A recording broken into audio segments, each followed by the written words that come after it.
புதுவை அரசு ஊழியர் சங்கங்களின் சம்மேளனம் சார்பில் பல்வேறு கோரிக்கைகளை வலியுறுத்தி அண்ணா சிலை அருகே தர்ணா போராட்டம் நடைபெற்றது. அண்ணா சிலை அருகே நடந்த போராட்டத்திற்கு சம்மேளன தலைவர் ரவிச்சந்திரன் தலைமை தாங்கினார். கௌரவ தலைவர் பாலமோகனன், ஆலோசகர் கீதா, பிரேமதாசன் முன்னிலை வகித்தனர். அமைப்பு செயலாளர்கள் முனுசாமி, சிவஞானம், சேகர், ஆனந்தபதி, பொதுச் செயலாளர் ராதாகிருஷ்ணன் ஆகியோர் கோரிக்கை வைத்தனர். போராட்டத்தில் அரசு சார்பு நிறுவன கூட்டுறவு நகராட்சி, கொம்யூன் பஞ்சாயத்து, அரசு உதவி பெறும் பள்ளி ஊழியர்களின் நிலுவை சம்பளத்தை உடனடியாக வழங்க வேண்டும், அதற்கான நிதியை பட்ஜெட்டில் ஒதுக்கீடு செய்ய வேண்டும் உள்ளிட்ட கோரிக்கைகள் வலியுறுத்தப்பட்டது.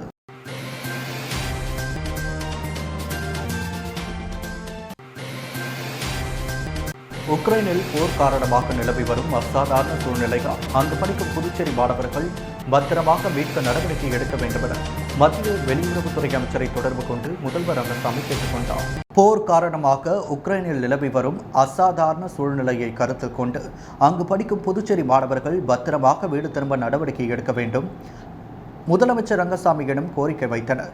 அதன் அடிப்படையில் முதலமைச்சர் ரங்கசாமி மத்திய வெளியுறவுத்துறை அமைச்சர் ஜெய்சங்கர் மற்றும் உக்ரைன் நாட்டில் உள்ள இந்தியாவிற்கான தூதர் பார்த்த சாத்தபதி ஆகியோரை தொடர்பு கொண்டு உக்ரைனில் உள்ள புதுச்சேரி மாணவர்களை பத்திரமாக மீட்டு புதுச்சேரிக்கு அனுப்பி வைக்க உரிய நடவடிக்கை மேற்கொள்ளுமாறு கேட்டுக்கொண்டார்.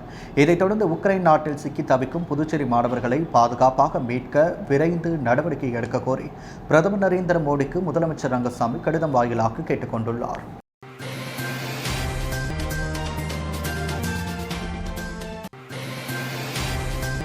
புதுவையில் 22வது ஆண்டாக தென்னிந்திய அளவிலான குதிரை ஏற்ற போட்டிகள் மார்ச் 3ஆம் தேதி முதல் துவங்கி 6ஆம் தேதி வரை ஆரோவிலில் நடைபெறுகிறது. புதுச்சேரி அடுத்த ஆரோவிலில் தென்னிந்திய அளவிலான குதிரை ஏற்ற போட்டி ஆண்டுதோறும் நடத்தப்படுவது வழக்கம். கடந்த 21 ஆண்டுகளாக இந்த குதிரை ஏற்ற போட்டி நடைபெற்று வருகிறது. தற்பொழுது 22ஆம் ஆண்டாக குதிரை ஏற்ற போட்டி வருகின்ற 1ஆம் தேதி முதல் 6ஆம் தேதி வரை நடைபெறவுள்ளது. இந்த நிலையில் நிகழ்ச்சியின் ஒருங்கிணைப்பாளர் ஜாக்லின் செய்தியாளர்களிடம் பேசும் பொழுது, புதுச்சேரி அடுத்த ஆரோவிலில் தென்னிந்திய அளவிலான 22வது குதிரை ஏற்ற போட்டி மார்ச் 1ஆம் தேதி துவங்கி 6ஆம் தேதி வரை நடைபெறுகிறது. இதில் விசாகப்பட்டினம், மும்பை, திருப்பூர், கோவை, சென்னை உள்ளிட்ட பல்வேறு நகரங்களிலிருந்து 130 குதிரைகள் பங்கேற்க உள்ளதாகவும், இதில் புதுவையில் மட்டும் 30 குதிரைகள் இந்த போட்டியில் பங்கேற்க உள்ளதாகவும் தெரிவித்துள்ளார். மேலும் பிரான்ஸ், ஜப்பான், ஜெர்மனி, போலாந்து உள்ளிட்ட நாடுகளிலிருந்தும் குதிரையேற்ற வீரர்கள் இதில் பங்கேற்க உள்ளனர் என்று குறிப்பிடப்பட்டுள்ளது.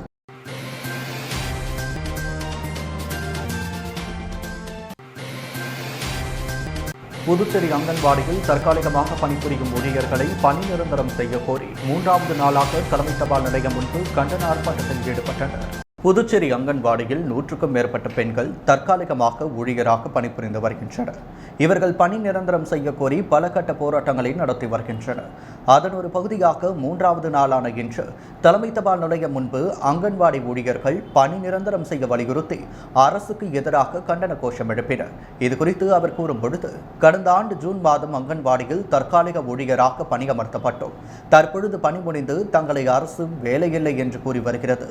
ஆனால் இதை நம்பி 100க்கும் மேற்பட்ட ஊழியர்கள் பணிபுரிந்து வருகின்றனர். எனவே முதலமைச்சர் ரங்கசாமி உடனடியாக அங்கன்வாடி ஊழியர்களை பணி நிரந்தரம் செய்ய வேண்டும் என கோரிக்கை வைத்தனர். இந்த போராட்டத்தின் பொழுது புதுச்சேரி பூர்வீக ஆதி திராவிடர் அரசு அலுவலர்கள் நல கூட்டமைப்பு தலைவர் ராமலிங்கம், பொதுச் செயலாளர் சரவண பெருமாள் உள்ளிட்ட பலர் இந்த போராட்டத்தில் கலந்து கொண்டனர்.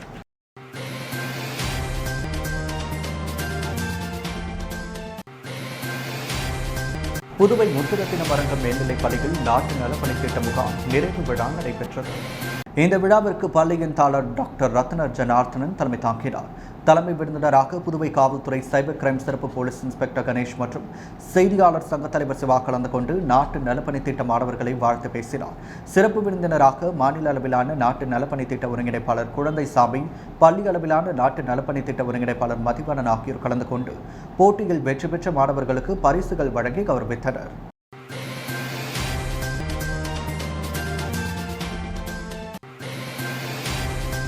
ஏனாமில் புதிய எஸ்பிக்கு பொறுப்பேற்ற பாலச்சந்திரனை என்ஆர் காங்கிரஸ் நிர்வாகிகள் நேரில் சந்தித்து வாழ்த்து தெரிவித்தனர். புதுச்சேரி மாநில ஏனாமின் புதிய எஸ்பியாக நியமிக்கப்பட்ட பாலச்சந்திரன் நியமிக்கப்பட்டார். இதையடுத்து அவர் ஏனாம் காவல் கண்காணிப்பாளர் அலுவலகத்தில் பொறுப்பேற்று தனது பணியை துவக்கினார். அவருக்கு ஏனாம் தொகுதியின் என்ஆர் காங்கிரஸ் நிர்வாகிகள் மல்லாடி சந்திபாபு, பென்டி பிரகாஷ் மற்றும் கர்த்தராஜு பேட்டண்டி, வினோத் பங்காரம், சொர்ரா, ஸ்ரீனி சகோதரி, கரு ஆகியோர் சந்தித்து பொன்னாடை போர்த்தி வாழ்த்துக்களை தெரிவித்து கௌரவப்படுத்தினர்.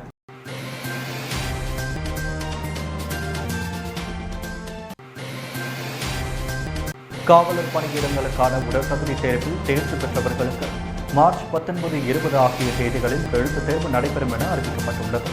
புதுச்சேரி காவல்துறையில் காலியாக உள்ள 390 கான்ஸ்டபிள், 29 ஹெட் கான்ஸ்டபிள் பணியிடங்களை நிரப்ப விண்ணப்பம் பெறப்பட்டது. கான்ஸ்டபிள் பணிக்கு 13,977 பேர், ஹெட் கான்ஸ்டபிள் பணிக்கு 588 பேர் என மொத்தம் 14,559 விண்ணப்பங்கள் தகுதியாக ஏற்கப்பட்டது. இப்பணியிடங்களுக்கு கடந்த ஜனவரி 19ஆம் தேதி முதல் பிப்ரவரி 12ஆம் தேதி வரை உடற்தகுதி தேர்வு கோரிமேடு போலீஸ் மைதானத்தில் நடத்தப்பட்டது. தேர்வின் பொழுது கொரோனாவால் பாதிக்கப்பட்ட விண்ணப்பதாரர்களுக்கு கடந்த 21, 22 ஆகிய தேதிகளில் உடற்தகுதி தேர்வு நடைபெற்றது. டெக் ஹேண்டலர் பணிக்கான உடற்தகுதி தேர்வு முருங்கப்பாக்கம் நீச்சல் மையத்தில் நடைபெற்றது. தகுதியான விண்ணப்பதாரர்கள் 14,559 பேரில் உடற்தகுதி தேர்வில் 7,530 பேர் மட்டுமே பங்கேற்றனர். இவர்களில் 2,207 ஆண்கள், 687 பெண்கள் என மொத்தம் 2,894 பேர் உடற்தகுதி தேர்வில் தேர்ச்சி பெற்றனர்.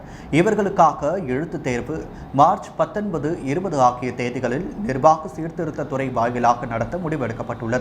கான்ஸ்டபிள் பணிக்கான எழுத்துத் தேர்வு மார்ச் 19ஆம் தேதி காலை 10 மணி முதல் மதியம் 12 மணி வரை, முதல் தாள் மதியம் 2 மணி முதல் மாலை 4 மணி வரை, இரண்டாம் தாள் தேர்வு நடைபெறுகிறது. டெக் ஹேண்டலர் பணிக்கு மார்ச் 20ஆம் தேதி காலை 10 மணி முதல் 11:30 மணி வரை எழுத்துத் தேர்வு நடக்கிறது. எழுத்துத் தேர்வு நடக்கும் மையங்கள், ஹால் டிக்கெட் டவுன்லோட் குறித்து விவரங்கள் விரைவில் தெரிவிக்கப்படும். இத்தகவலை காவல்துறை தலைமையகம் தெரிவித்துள்ளது.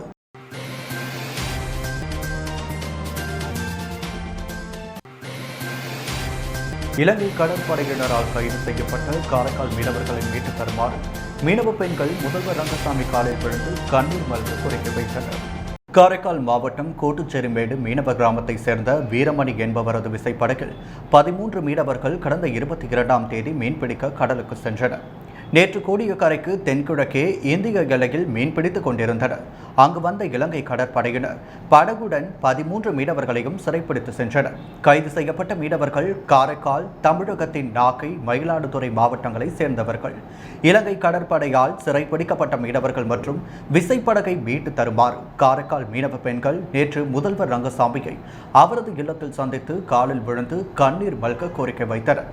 மீனவர்களை மீட்க உரிய நடவடிக்கை எடுப்பதாக முதல்வர் ரங்கசாமி உறுதியளித்தார். தொடர்ந்து இலங்கை சிறையில் உள்ள புதுச்சேரி, தமிழக மீனவர்களை மீட்க நடவடிக்கை எடுக்க வேண்டும் என மத்திய வெளியுறவுத்துறை அமைச்சர் ஜெய்சங்கருக்கு முதல்வர் ரங்கசாமி கடிதம் எழுதியுள்ளார். மேலும் மீனவர்களை விடுவிக்க முதல்வர் எழுதிய கடிதத்தின் மீது மத்திய அரசு விரைந்து நடவடிக்கை எடுக்க வேண்டும் என அமைச்சர் லட்சுமி நாராயணன் வேண்டுகோள் விடுத்துள்ளார்.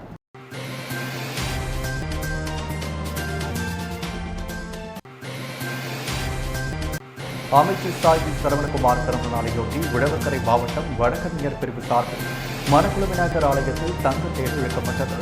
புதுவை அரசின் குடிமைப் பொருள் வழங்கல் துறை அமைச்சர் சாய்ஜி சரவணகுமாரின் பிறந்த நாளை முன்னிட்டு ஸ்ரீ மணக்குள விநாயகர் கோவிலில் தங்கத்தேர் இழுக்கப்பட்டது. அமைச்சரின் பிறந்த நாளை முன்னிட்டு பாஜக வழக்கறிஞர் பிரிவு உழவர்கரை மாவட்டம் சார்பில் ஸ்ரீ மணக்குள விநாயகர் கோவிலில் சட்டமன்ற உறுப்பினர் அசோக் பாபு தலைமையில் நடைபெற்ற விழாவில் வழக்கறிஞர் பிரிவு மாநில அமைப்பாளர் கார்த்திகேயன் முன்னிலை வகித்தார். முன்னதாக அமைச்சர் பெயரில் சிறப்பு அர்ச்சனை செய்யப்பட்டு பக்தர்களுக்கு பிரசாதம் வழங்கப்பட்டது. மேலும் இந்த நிகழ்ச்சியில் மூத்த வழக்கறிஞர்கள் ஸ்ரீதர், கணேஷ், ஞானசம்பந்தம், ஆறுமுகம், ஸ்ரீனிவாச பெருமாள் உள்ளிட்ட பலர் கலந்து கொண்டு நிகழ்ச்சியை சிறப்பித்தனர்.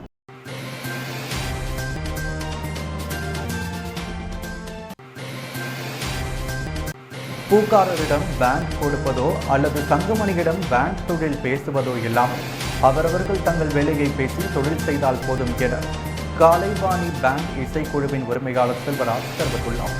புதுவையில் செய்தியாளர்களை சந்தித்த கலைவாணி பேண்ட் மற்றும் இசைக்குழுவின் உரிமையாளர் செல்வராஜ், சங்குமணி தொழில் செய்பவர்கள், பூக்காரர்கள், பல்லாக்கு கட்டும் தொழிலாளி, சவப்பெட்டி அடிக்கும் தொழிலாளி, சொர்க்க எதிரவண்டி தொழிலாளி, கல்யாண அலங்காரம் செய்யும் தொழிலாளி ஆகிய அனைத்து தொழிலாளர்களும் தங்கள் தொழிலை மட்டும் கவனித்து செய்தால் பொழுதும் இவ்வாறு செய்யாமல் உங்கள் வேலையை பேசி மட்டும் கொடுக்க வேண்டும். இதனால் வேறு வேலைகளை பேசி அதற்கு கமிஷன் வாங்குவதோ, வேலை மாற்றி பூக்காரரிடம் கொண்டு போவதோ அல்லது சங்குமணியிடம் பேண்ட் தொழில் பேசுவதோ இல்லாமல் அவரவர்கள் தங்கள் வேலையை பேசி தொழில் செய்தால் போதுமானது என்று தெரிவித்தார். இனிமேல் இதைப்போல் தவறு செய்தால் காவல்துறையிடம் புகார் அளிக்கப்படும் எனவும் தெரிவித்துள்ளார்.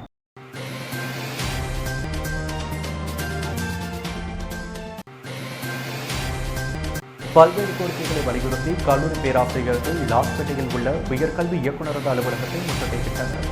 புதுச்சேரி உயர்கல்வி குழுமத்தின் கீழ் இயங்கும் 5 கல்லூரிகளில் பணியாற்றும் ஆசிரியர்களுக்கு கடந்த 15 ஆண்டுகளாக பதவி உயர்வு அளிக்கப்படவில்லை. இதை கண்டித்து அரசின் கவனத்தை ஈர்க்கும் வகையில் கடந்த 16ஆம் தேதி முதல் தொடர் போராட்டத்தில் ஈடுபட்டு வருகின்றனர். நேற்று லாஸ்பேட்டை உயர்கல்வி இயக்குநரக அலுவலகத்தை முற்றுகையிட்டு போராட்டத்தில் ஈடுபட்டனர். புதுச்சேரி உயர்கல்வி குழும ஆசிரியர் சங்க தலைவர் ராம்குமார் தலைமை தாங்கினார்.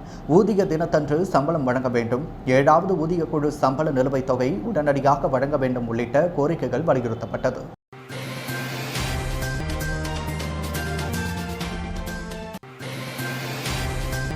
புதுச்சேரி நகரப்பகுதி மக்களுக்கு தனியார் மூலம் வீடு தேடி சென்று சுத்திகரிக்கப்பட்ட குடிநீர் வழங்குவது குறித்து அதிகாரிகளுடன் பொதுப்பணித்துறை அமைச்சர் லட்சுமி நாராயணன் ஆலோசனை நடத்தினார்.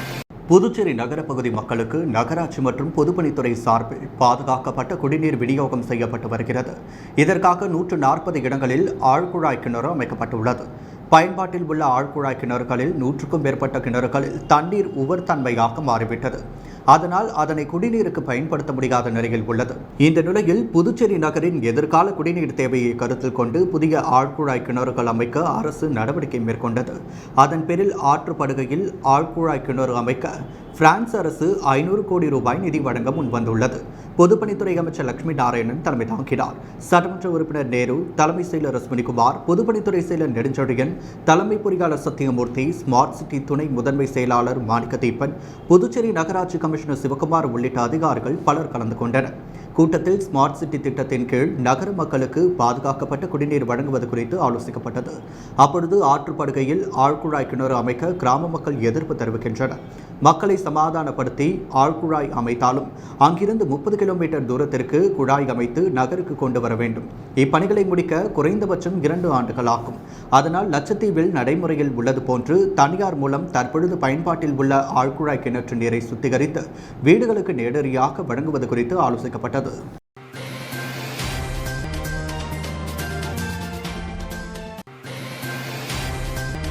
பாஜக கூட்டுறவு பிரிவு மாநில அமைப்பாளர் வெற்றி செல்வம் தனது தந்தையின் 75வது பிறந்த நாளில் 100வது முறையாக ரத்த தானம் வழங்கி சாதனை புரிந்துள்ளார். புதுச்சேரி பாரதிய ஜனதா கட்சி மாநில கூட்டுறவு பிரிவு அமைப்பாளர் டாக்டர் வெற்றி செல்வம் தந்தையும் தேசியவாதியும் மூத்த தொழிற்சங்க தலைவருமான கந்தசாமியின் 75வது பிறந்த தினத்தை முன்னிட்டு புதுச்சேரி ஜிப்மர் மருத்துவமனையில் வெற்றி செல்வம் 100வது முறையாக தனது தந்தை முன்னிலையில் இரத்த தானம் செய்தார். மேலும் 100 நபர்கள் இரத்த தானம் செய்ய வேண்டும் என்ற முறையில் முதற்கட்டமாக வெற்றி செல்வத்தின் நண்பர்கள் இன்று ஜிப்மரில் 10 பேர் இரத்த தானம் செய்து துவக்கி வைத்தனர்.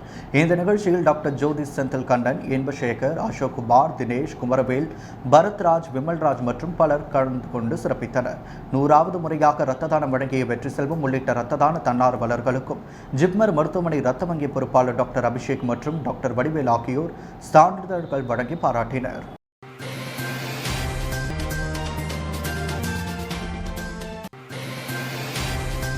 புதுவையை சார்ந்த தொழிற்சாலைகள் அனைத்தையும் உலக அரங்கத்தில் எடுத்துச் செல்வதற்கு ஒரு உன்னத முயற்சியாக மேலின் புதுச்சேரி அலுவலகத்தை முதல்வர் ரங்கசாமி துவக்கி வைத்தார். யுனைடெட் ஹோல்ஸ்டிங் உலக அளவில் அங்கீகரிக்கப்பட்ட ஒரே நிறுவனம். இந்த நிறுவனத்தின் தலைமையகம் சிங்கப்பூரில் உள்ளது. இது பல தொழிற்சாலைகளை உலக அரங்கத்தில் அறிமுகப்படுத்தியது. குறிப்பாக 57 OIC ஆர்கனைசேஷன், இஸ்லாமிக் கோஆபரேஷன் நாடுகள் மற்றும் 68 இதர நாடுகள், ஐரோப்பா, ஆப்பிரிக்கா, அமெரிக்கா, வளைகுடா மற்றும் அதன் பகுதிகள், ஆசிய நாடுகள் குறிப்பிடத்தக்கது. மேலும் உணவு சார்ந்த பொருட்களை உலக சந்தையில் சான்றளிக்கப்பட்ட பொருட்களை சந்தைப்படுத்துவதில் முதன்மையான நிறுவனம். நிறுவனத்தின் ஒரு புதிய முயற்சியாக புதுவையில் தயாரிக்கப்படும் உணவுப் பொருட்கள் மற்றும் புதுவையை சார்ந்த தொழிலாளர்கள் அனைத்தையும் உலக அரங்கத்தில் கொடுத்து செல்வதற்காக ஒரு உன்னத முயற்சியாக மேட் இன் புதுச்சேரி உருவாக்கப்பட்டது. இதனை முதல்வர் ரங்கசாமி துவக்கி வைத்தார். இவ்விழாவில் அமைச்சர் நமச்சிவாயம், லட்சுமி நாராயணன் ஆகியோர் பங்கேற்று பொருட்களை அறிமுகப்படுத்தினர். மேலும் சிறப்பு விருந்தினராக ஃபர்தோலி கார்ப்பரேஷன் லிமிடெட் சேர்மன் ஜாஃபர் சர்வேசேஷன் மற்றும் பலர் கலந்து கொண்டனர். புதுவை அரசுடன், அரசு சார்ந்த நிறுவனங்களுடன் தங்களுடைய இந்த முயற்சியை எடுத்து செல்வதற்கு அனைவரும் ஒற்றுமையாக இருக்க வேண்டும் என கேட்டுக்கொண்டனர்.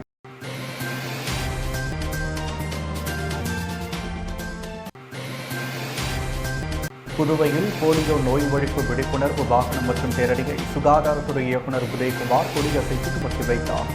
ஆண்டுதோறும் போலியோ நோயை தடுப்பதற்காக 5 வயதிற்குட்பட்ட அனைத்து குழந்தைகளுக்கு போலியோ சொட்டு மருந்தினை அரசு இலவசமாக வழங்கி வருகிறது. அதன்படி இந்த ஆண்டு வரும் 27ஆம் தேதியன்று தீவிர போலியோ சொட்டு மருந்து போடும் முகாம் நடைபெறவுள்ளது. இதையொட்டி புதுச்சேரி அரசு சுகாதாரத்துறை போலியோ விழிப்புணர்வு பேரணி மற்றும் போலியோ விழிப்புணர்வு பிரச்சார வாகனத்தை 2 நாட்களுக்கு மக்களிடையே விழிப்புணர்வு ஏற்படுத்த ஏற்பாடு செய்துள்ளது. இந்த நிலையில் சுகாதாரத்துறை இயக்குநர் அலுவலக வளாகத்தில் நடைபெற்ற நிகழ்ச்சியில் புதுச்சேரி ஸ்ரீ மடக்குள விநாயகர் செவிலியர் கல்லூரி மாணவ மாணவிகள் கலந்து கொண்ட விழிப்புணர்வு பேரணி மற்றும் வாகனத்தை சுகாதாரத்துறை செயலர் உதயகுமார் கொடியசைத்து துவக்கி வைத்தார். சுகாதாரத்துறை இயக்குநர் ஸ்ரீராமுலு உடனிருந்தார்.